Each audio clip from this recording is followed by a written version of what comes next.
ನಮಸ್ಕಾರ. ಕೆಡಿ ನ್ಯೂಸ್ ಕರ್ನಾಟಕಕ್ಕೆ ಸ್ವಾಗತ. ಬಸವ ಧರ್ಮದ ಅಪರಂಜಿ ಹಡಪದ ಅಪ್ಪಣ್ಣನವರು 12ನೇ ಶತಮಾನದ ವಚನ ಚಳುವಳಿ ಮತ್ತು ಸಾಮಾಜಿಕ ಕ್ರಾಂತಿಯ ಹರಿಕಾರರಲ್ಲಿ ಒಬ್ಬರು. ನಿಜಸುಖಿ ಶ್ರೀ ಹಡಪದ ಅಪ್ಪಣ್ಣನವರ 891ನೇ ಜಯಂತ್ಯೋತ್ಸವವನ್ನು ಶ್ರೀ ಸಿದ್ದೇಶ್ವರ ದೇವಸ್ಥಾನದಿಂದ ಕಂದಗಲ್ ಹನುಮಂತರಾಯ ರಂಗಮಂದಿರದವರೆಗೆ ಭವ್ಯ ಮೆರವಣಿಗೆ ಕಾರ್ಯಕ್ರಮ ನಡೆಯಿತು.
ದಯವಿಟ್ಟು ವೇದಿಕೆಗೆ ಆಗಮಿಸಬೇಕಾಗಿ ವಿನಂತಿಸಿಕೊಳ್ಳುತ್ತೇನೆ. ವೇದಿಕೆ ಆರಂಭಿಸೋಣ.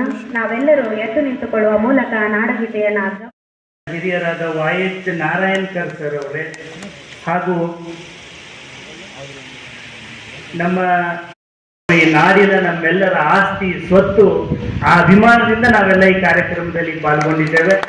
ಸಮುದಾಯದ ಎಲ್ಲ ನನ್ನ ಹಿರಿಯರೇ, ಈ ಸಮಾಜವನ್ನು ಮುನ್ನಡೆಸಲಿಕ್ಕೆ ಬಹಳಷ್ಟು ಶ್ರಮವನ್ನು ಹಾಕಿರ್ತಕ್ಕಂಥ ಗಣ್ಯಾತಿ ಅಭಿಮಾನ ನಮ್ಮೆಲ್ಲರಿಗಿದೆ. ಜನ ಸರ್ಕಾರ ಈ ಒಂದು ಜಯಂತಿಯನ್ನು ಸರ್ಕಾರದಿಂದಲೂ ಆಚರಿಸಲು ನಿರ್ಧಾರ ಮಾಡಿ ಕಳೆದ ಕೆಲವು ದಿನಗಳಿಂದ ಇಂಥದ್ದೊಂದು ಸಂಪ್ರದಾಯಕ್ಕೆ ನಾಂದಿ ಹಾಡಿದೆ. ನಾನು ಈ ವೇದಿಕೆಯ ಮೂಲಕ ಮಾನ್ಯ ಜಿಲ್ಲಾ ಉಸ್ತುವಾರಿ ಸಚಿವರಾದ MB ಪಾಟೀಲ್ ತಮ್ಮ ಬಿಡುವಿಲ್ಲದ ಒತ್ತಡದ ಕೆಲಸದ ಮಧ್ಯೆಯೂ ಸಹ ನಮ್ಮ ಜಯಂತಿಗೆ ಆಗಮಿಸಿ ಉದ್ಘಾಟನೆಯನ್ನು ನೆರವೇರಿಸಿ ಉದ್ಘಾಟನಾ ಪರ ನುಡಿಗಳನ್ನಾಡಿದಂತಹ ಶ್ರೀಯುತ ಸಂಗಮೇಶ್ ಬಬ್ಲೇಶ್ವರ್ ಭರತನಾಟ್ಯ ನಾವೆಲ್ಲರೂ ವೀಕ್ಷಿಸೋಣ.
ಜಿಲ್ಲಾ ಪಂಚಾಯಿತಿ ಮುಖ್ಯ ಲೆಕ್ಕಾಧಿಕಾರಿಗಳಾದ ಶ್ರೀರಾಮಣ್ಣ ಇದೀಗ ತಾನೇ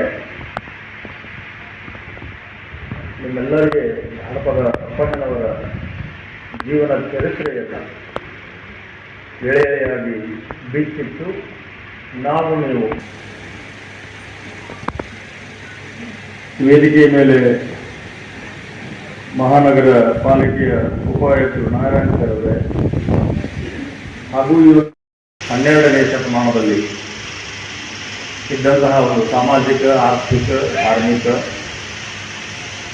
ಪರಿಸ್ಥಿತಿಗಳೇನಿದ್ದು ಅಂತಹ ಅನುಕೂಲ ಯಾವ ರೀತಿ ಬೆಳೆದು ಬಂತು ಅನ್ನೋದ್ರ ಬಗ್ಗೆ ಸವಿಸ್ತಾರವಾಗಿ ನಿಮಗೆಲ್ಲ ಹೇಳಿದ್ದಾರೆ. ಹಡಪದ ಅಪ್ಪಣ್ಣನವರ ಜೀವನ ಚರಿತ್ರೆಯ ಬಗ್ಗೆ ನಮಗಿಂತ ಜಾಸ್ತಿ ನಿಮಗೆಲ್ಲರಿಗೂ ಗೊತ್ತಿದೆ. ಹಡಪದ ಅಪ್ಪಣ್ಣವರ ಜೀವನ ಚರಿತ್ರೆ ನಸೀಬ್ನಾಳ ಮತ್ತು ಅಥವಾ ಬಾಗೇವಾಡಿಯ ಭೌಗೋಳಿಕ ಸ್ವಾಮಿತ್ವದ ಕಾರಣವಾಗಿಯೋ ಅಥವಾ ಸಂಕಲ್ಪದಂತೆನೋ ಬಾಲ್ಯ ಸ್ನೇಹಿತರಾಗಿದ್ದಾರೆ. ಸಮಾಜದ ಓರೆ ಕೋರೆಗಳನ್ನು ಬಸವಣ್ಣ ಆಧ್ಯಾತ್ಮಿಕವಾಗಿ ಒಂದು ರೀತಿಯಿಂದ ತಮ್ಮ ಸ್ವಹಿತಾಸಕ್ತಿಯನ್ನು ಬಲಿಕೊಟ್ಟು ಸಮಾಜವನ್ನು ತಿದ್ದಕ್ಕೆ ಕೇಶ ಶೃಂಗಾರವನ್ನು ಮಾಡಿ ಎಲ್ಲರ ಮುಖವನ್ನು ಸಿಂಗರಿಸೋ ಹಡಪದ ಜನಾಂಗದವರು ಬೆಳಗ್ಗೆ ಎದುರುಗಡೆ ಬಂದರೆ ಅಪಶಕನ ಅಂತ ಭಾವಿಸುವಂತಹ ಮೂಢನಂಬಿಕೆ ಇರುವಂತಹ ಆಗಿನ ಕಾಲದಲ್ಲಿ ಅಪ್ಪಣ್ಣನನ್ನ ತಮ್ಮ ಆಪ್ತ ಸಹಾಯಕನನ್ನಾಗಿ ಬಸವೇಶ್ವರರು ಮಾಡ್ತಾರೆ. ಈ ಮೂಢನಂಬಿಕೆಗೆ ಚಾಲೆಂಜ್ ಮಾಡುವ ಉದ್ದೇಶದಿಂದ ಯಾರಿಂದ ನಮ್ಮ ಪ್ರಮಾಣ ಇರ್ಬೋದು, ಇವತ್ತು ಇರ್ಬೋದು, ಯಾರಿಂದ ನಮ್ಮ ಬದುಕು ಶೃಂಗಾರ ಆಗಿರ್ತೈತಿ ಅವರನ್ನೇ ನಾವು ಕೆಳಮಟ್ಟ ತಗೊಂಡು ಹೋಗಿರ್ತಾರೆ. ಸಪ್ತ ಜನಗಳನ್ನ ಬಿಟ್ಟರೆ ಮಣಿ ಏನಾಗ್ತದೆ, ಜನಗಳ ಮನೆಯದು ನಮ್ಮ ಬದುಕು ಶೃಂಗಾರ ಆಗತೈತಿ. ಯಾರಿಂದ ನಾವು ಮನಸ್ಸರ್ಗದೆ ಸಾಧ್ಯ ಆಗತೈತಿ ಅವ್ರಿಗೆ ಅವ್ರು ಹೆಂಗೆ ಮಾಡುದು ಅಂತ. ಹಾಗೆ ಮಡಿವಾಳ ಮಾಚಿದೇವರ ಜನ್ಮಭೂಮಿ, ಕೊಂಡಗುಳಿ ಕೇಶರಾಜನ ಜನ್ಮಭೂಮಿ, ಹಾವೇನಾಳ ಕಲ್ಲಯ್ಯನ ಜನ್ಮಭೂಮಿ, ಇನ್ನೂ ಶರಣರ ಹೆಸರು ನನ್ನ ಅಲ್ಗೋಮತಿ ಗೊತ್ತಿಲ್ಲ. ಅವರ ಪಾದ ಧೂಳಿಯಿಂದ ಪವಿತ್ರವಾದಂತಹ ಈ ನೆಲದಲ್ಲಿ ನಾವು ನಮಗೆ ನಮ್ಮ ಪೂರ್ವಜರ ಬಗ್ಗೆ ಜ್ಞಾನ ಅಷ್ಟೇ. ಇದು ಯಾಕ ಅಭಿಮಾನ ಶೂನ್ಯತೆ ಎಂಬುದು, ಇದು ನಮ್ಮ ಅಭಿಮಾನ ಶೂನ್ಯತೆಯ ಪ್ರತೀಕ. ಮತ್ತು ಹಡಪದ ಅಪ್ಪಣ್ಣನವರ ಜಯಂತಿಯನ್ನು ಹಡಪದ ಸಮಾಜದವರು ಆಚರಣೆ ಮಾಡೋದು, ಬಸವಣ್ಣ ಜಯಂತಿಯನ್ನು ಲಿಂಗಾಯತರು ಆಚರಣೆ ಮಾಡೋದು, ಈ ಪದ್ಧತಿ ಮೊದಲು ತೊಲಗಬೇಕಾಗಿದೆ. ಶರಣರು ಯಾವುದೇ ಎಲ್ಲರೂ ಎತ್ತರ ವ್ಯಕ್ತಿತ್ವದವರು, ಯಾಕಂದ್ರೆ ಜಾತಿ ಮತ ಪಂಥ ಎಲ್ಲರೂ ಮೀರಿದವರು. ಜಾತಿ ಅನ್ನೋದು ಕಾಯಕ ಆಧಾರಿತ. ಕಾಯಕ ಯಾವೊಂದು ಕಾಯಕ ಮಾಡ್ಬೇಕು ಬಂದ್ರು ಅದೇ ಒಂದು ಜಾತಿ ಆಯಿತು. ಈ ಜಾತಿ ಸಂಕಲೆಯನ್ನ ಇದನ್ನ ಧಿಕ್ಕರಿಸಿ ಇದನ್ನು ಕತ್ತರಿಸಿ ಹಾಕ್ಬೇಕಂದ್ರೆ 12ನೇ ಶತಮಾನದ ಶರಣ ಚಳವಳಿ ಹುಟ್ಟುಕೋಬೇಕು. ಬಟ್ ನಾವಿನ್ನೂ ಅದರಿಂದ ಪಾರಾಯಕ್ಕೆ ಒದ್ದಾಡ್ತೀವಿ. ಅದು ಆರೋಗ್ಯ ಹಾಳು ಮಾಡುತ್ತೆ, 1000 ರೂಪಾಯಿದ್ದು. ಆದರೂ ಅಂತ ಹೋಗ್ತೀವಿ ನಾವು. ಇದು ಸಂಸಾರ, ಇದು ಪ್ರಪಂಚ, ಇದು ಮಾಯ.